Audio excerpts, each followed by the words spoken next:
Welcome back to Lesson 6 of our virtual piano lessons series. In this lesson, we'll learn a new hand position and some more musical notations and note lengths that will allow us to play even more complex music. Let's get started. First, let's go over a new hand position, D position.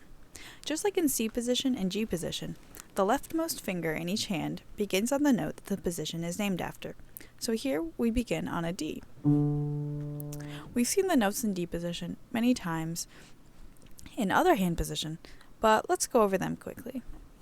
Above D, we have an E. Above E, we normally would have an F, but in D position, we actually use F sharp instead of F. Above F sharp, we have G, and above G, we have A. So here's the entire hand position. Some of our examples throughout this module will stay within this hand position, but we'll continue working to play outside of these 5-finger positions as well. So we've already established that D position has an F sharp, but in order to distinguish it from G position, we should note that the key of D also has a C sharp. The C sharp isn't within the 5-finger hand position we just went over, but we may encounter it if we play beyond the hand position or if we want to play the D scale. Here's the D scale written out. The fingering is the same as the G and C scales, except here we are starting on a D and we have F sharps and C sharps. Pause the video here and try playing the D scale one hand at a time. So we know that once we play a sharp in front of a note, it makes that note sharp for the rest of the measure. But what if we want to have, let's say, an F sharp followed by a regular F in the same measure? We would use a symbol called a natural sign that reverts a sharp note back to its regular state or natural state. Let's take a look at a few examples in D position that use sharp and natural signs. Now notice how we have F naturals that follow F sharps in the same measure. Let's play it.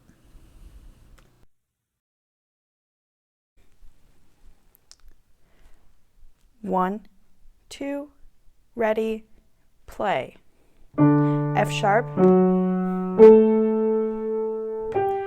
F sharp, F natural,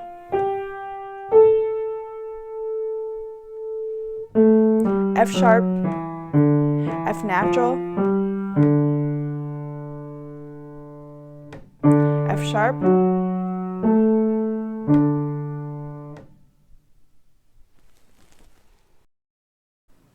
Here's another example. This one doesn't have sharps and naturals in the same measure, but we are still given natural signs. Technically, these naturals are not necessary because the Fs in measure 3 would be natural anyway, but sometimes naturals are given to us as reminders because we may be inclined to keep playing the F sharps anyway. Let's give this one a try.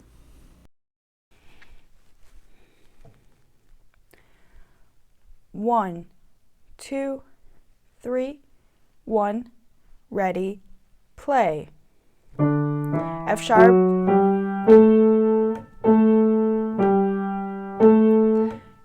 F natural,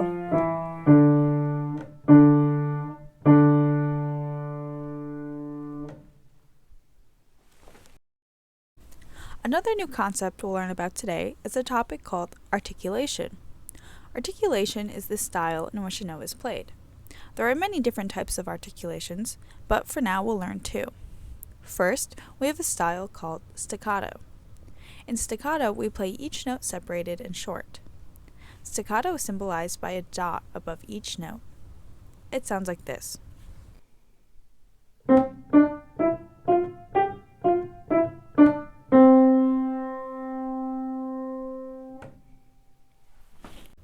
When we play staccato, we quickly lift our fingers so that the key is not held down for very long. Play middle C with staccato with me.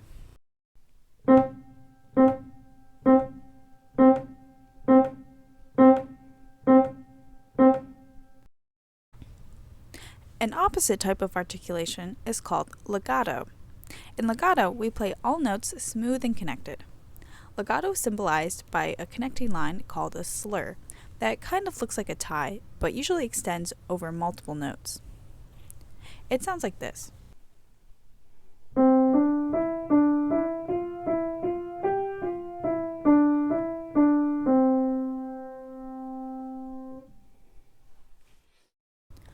When we play legato, we don't release one note until the next note is played, so that there is no break in sound between the notes.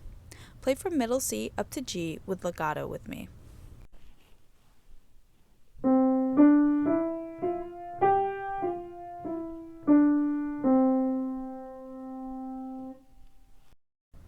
Let's play some examples together.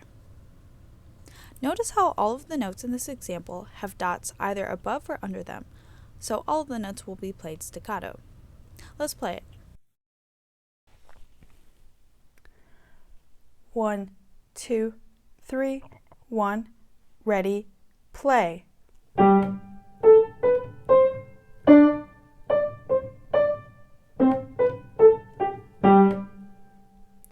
And one more time. 1, 2, 3, 1, ready, play.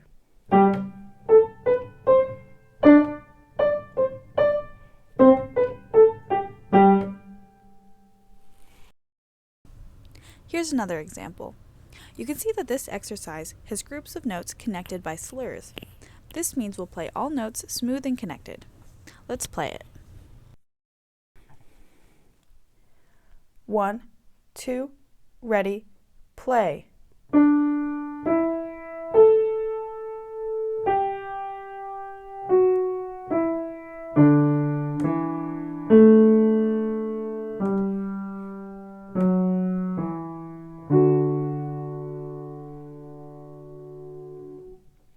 And one more time.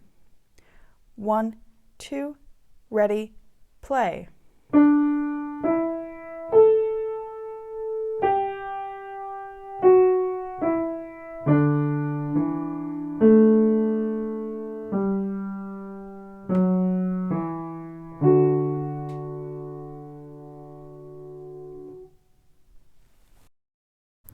A final new concept we'll introduce today is a new note length, the dotted quarter note.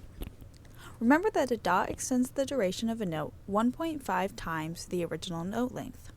A quarter note is normally worth 1 beat, and 1 times 1.5 is 1.5, so a dotted quarter note is worth 1.5 beats. Dotted quarter notes are often played right next to an eighth note because together they make an even 2 beats. Let's play an example counting out loud. 1 and 2 and 3 and play, and 1 and 2 and 3 and 4 and 1 and 2 and 3 and 4 and 1 and 2 and 3 and 4 and 1 and 2 and 3 and 4 and 1, 2, 3, 4. And one more time. 1 and 2 and 3 and play, and.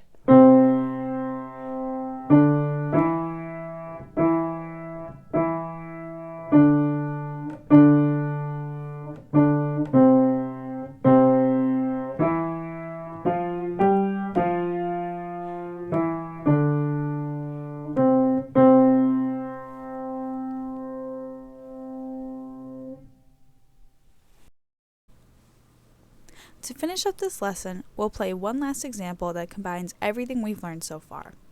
This example also extends beyond a 5-finger position, so it will be important to pay attention to all of the pieces involved. We'll be playing For Elise by Beethoven, who you'll learn more about in this module's history lesson.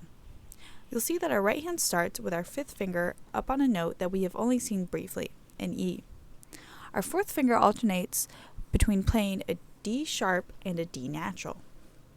But then in the 3rd measure, we move our right hand down to have our 1st finger on a lower E. Then in the 5th measure, we go back up to the high E, and then we finish by bringing the hand back down to the lower E.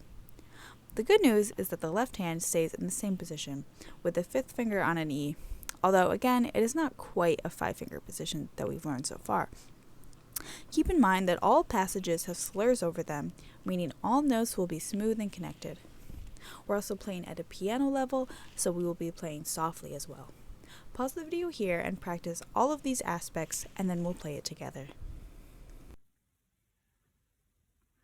1 and 2 and play, and 1 and 2 and 3 and 1 and 2 and 3 and 1 and 2 and 3 and 1 and 2 and 3 and 1 and 2 and 3 and 1 and 2 and 3 and 1 and 2 and 3 and 1 and 2 and 3 and 1, 2. And one more time, a little bit faster. Reset your hands. 1, 2, 3, 1, ready, play, rest, rest.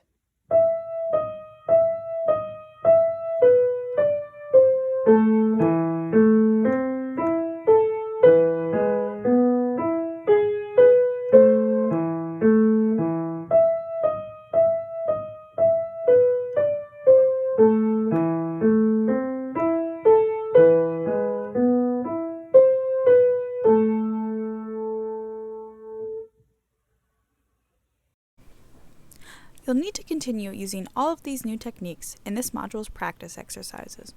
Here are some hints that will help you succeed with them. Exercise 6 has your left hand sitting in a new position, but you will be able to keep it in that position the entire time. However, your right hand does jump up to a new position in the 5th measure, and then in the 11th measure, you'll do the crossing over technique to go back down to your starting position. You'll finish by doing another crossing over technique in the 15th measure to reach the D. Instead of crossing over your 3rd finger, the fingering indicates that you only need to cross over your 2nd finger, like this. You'll do that same crossing over technique in the left hand in exercise 7. In measure 7, where your 2nd finger will cross over your thumb to reach a D sharp. Your left hand then jumps down to a new hand position in measure 9. And then it kind of slides back into the starting position in measure 12. The right hand luckily stays the same the entire time. The final exercise, exercise 8, is a tricky one, so it will definitely take some practice. It's difficult because you have 2 different moving lines, one in each hand. Both hands also involve moving hand positions and crossing over, and some new notes, but I'll go over some of them now. In the left hand, you start with your thumb on a G, but you'll need to reach down to a B with your 4th finger. I know that we haven't really encountered notes this low on the keyboard before, but that is why they are labeled on the music. Then in measure 3, you reach back up to a G with your thumb, then back down to a B with your 4th finger, and the pattern continues. In measure 6, you do another crossover with your 2nd finger to go from a D with your thumb to an F sharp with your 2nd finger. And then the rest is similar to the beginning. Your right hand doesn't have quite as much movement, but there are a few. In measure 4, you break out of your hand position to play the E, C, A, and F sharp. Then in measure 5, you jump down to a new hand position. In measure 6, you have your 2nd finger crossing over your thumb to reach the B. In the final measure, you play the first D with your 2nd finger, which is already on the note, but the 2nd D, you slide your hand over to play it with your thumb. This sets you up to play the final notes. Once you feel comfortable with all the notes, make sure you pay attention to the slurs and staccato markings and the dynamics. Like I said, this last example is an extremely tricky one, so don't become too frustrated if you can't get it right away. It will likely be a piece that you'll have to practice for the rest of this course, so do feel free to move on to the next module if this is the only exercise giving you trouble. But if you need help with any of the other topics that were introduced today, please check out the additional resources I've linked below. As always, practice the post-video exercises and complete the theory worksheet, history lesson, and quiz before moving on to the next module. Bye for now.